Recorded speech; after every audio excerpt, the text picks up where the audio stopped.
Hey guys, welcome back. So I'm going to do a little catch up here because I'm actually not sure what the last video had.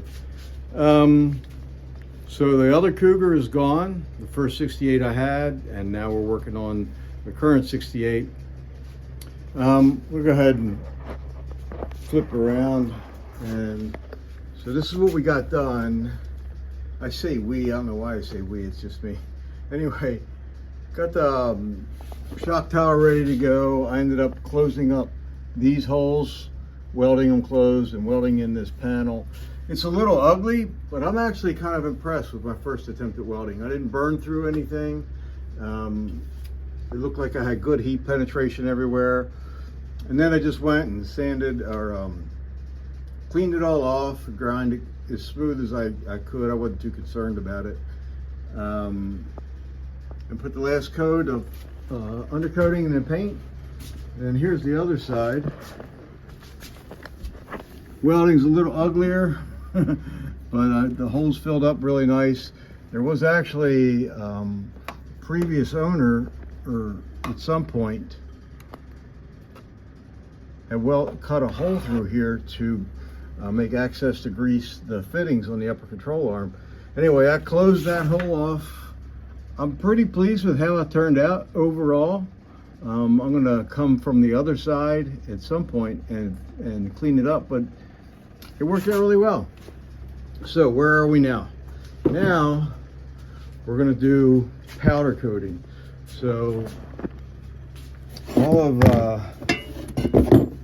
these brackets and supports have all been sandblasted and ground down and polished with wire brush by hand.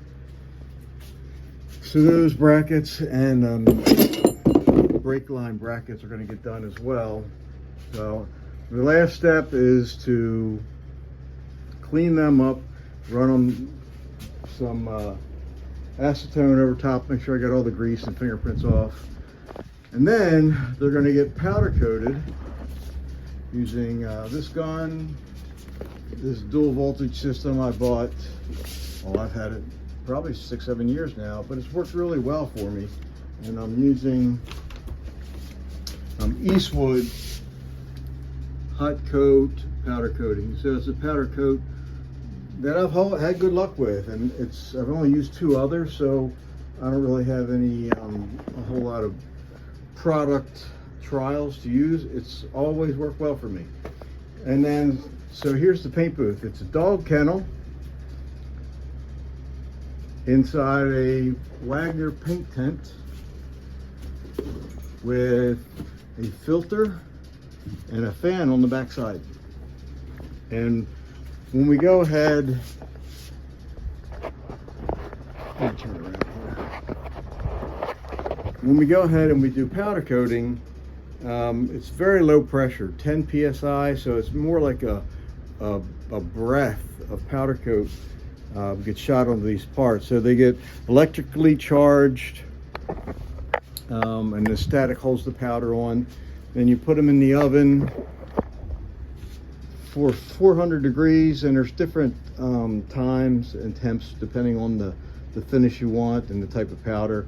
And there's some really great videos out there. I'm not going to get into a lot of detail. But anyway, that's where we are. We're going to powder coat these now and throw them in the oven. And then I think the next video is just going to be some installation stuff. Because once they're done, I can go ahead and put the springs in. The upper lower control arms can all go on. Brake lines can go back on. Got new brake lines, fuel lines. And then we can hopefully walk away from this, the front part of the car, at least for a while, and then I'll go and start working my way forward from the trunk back. So that's kind of where we are.